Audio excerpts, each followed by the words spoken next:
আসসালামু আলাইকুম। আমি নওশিন জাহান। দেশে বিদেশে অবস্থানরত ভাই বোনেরা সকলে কেমন আছেন? আজকে দীর্ঘদিন যাবৎ আমি আমার বাবার অসুস্থতার কারণে ব্যাংক সম্মিলিত ইসলামী ব্যাংকের হেয়ার কাট নিয়ে যে আন্দোলন চলমান, সে আন্দোলনে আমি অনেকটা ইনঅ্যাক্টিভ হয়ে আছি। তবে আমি আশা করি খুব শীঘ্রই আমি আবার আপনাদের মাঝে ফিরে আসব এবং আন্দোলনে সক্রিয় হব। কারণ এখানে আমার একার অধিকার না, এখানে আমার একার চাওয়া না, এখানে আমার চাওয়ার মাঝে হাজারো ভাই বোনের, হাজারো সিনিয়র সিটিজেনদের, হাজারো প্রবাসী রেমিটেন্স যোদ্ধা ভাই বোনের চাওয়া লুকায়িত আছে।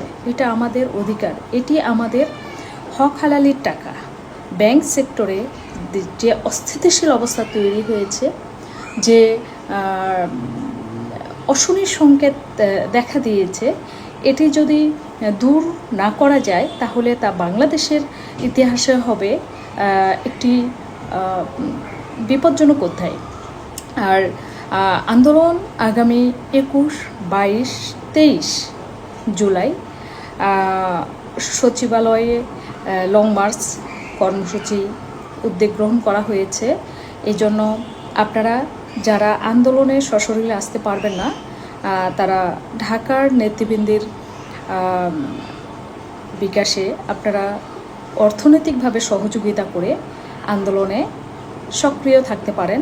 কারণ এই আন্দোলন হবে একটি বৃহৎ আন্দোলন, এই আন্দোলন হবে একটি ন্যায়ের আন্দোলন। সুতরাং আপনারা যারা আসার সুযোগ আছে তারা প্লিজ চলে আসবেন। যারা আসতে পারবেন না, প্রতিনিধি পাঠাবেন। আর যদি তাও সম্ভব না হয়, বিদেশে অবস্থানরত প্রবাসী রেমিটেন্স যোদ্ধা ভাইদের প্রতি আমি আমার তরফ থেকে সহযোগিতার অনুরোধ জানাবো। আমাদের ঢাকার প্রতিনিধির অনুমোদিত 2টি বিকাশ নাম্বার রয়েছে, ওনাদের নাম্বারে আপনারা চাইলে অর্থনৈতিকভাবে সহযোগিতা করতে পারেন। আর ইনশাল্লাহ ব্যাংক সংক্রান্ত যে কোনো আপডেট আমি আপনাদের মাঝে তুলে ধরার চেষ্টা করব। আপনারা সকলেই আমার সাথে থাকবেন, দোয়া করবেন আমার পরিবারের জন্য। এবং ব্যাংক আমাদের যে চাওয়াটা, হেয়ার কাট উঠিয়ে নেওয়া, ব্যাংক লেনদেন স্বাভাবিক করা এবং আমাদের মূল টাকার সুনির্দিষ্ট রোডম্যাপ, আমরা এই দাবিগুলো তুলে ধরব এবং আমাদের দাবিগুলো পূরণ না হওয়া পর্যন্ত ইনশাল্লাহ আমরা সক্রিয় থাকব। সে পর্যন্ত সকলেই ভালো থাকুন। 21, 22, 23 জুলাই সর্বাত্মক প্রস্তুতি গ্রহণ করুন ঢাকায় কর্মসূচির জন্য। আর অর্থনৈতিকভাবে সহযোগিতার জন্য আমার তরফ থেকে আমি একজন সাধারণ আমানতকারী হিসেবে আপনাদের প্রতি অনুরোধ করছি। সকলে ভালো থাকবেন। আসসালামু আলাইকুম।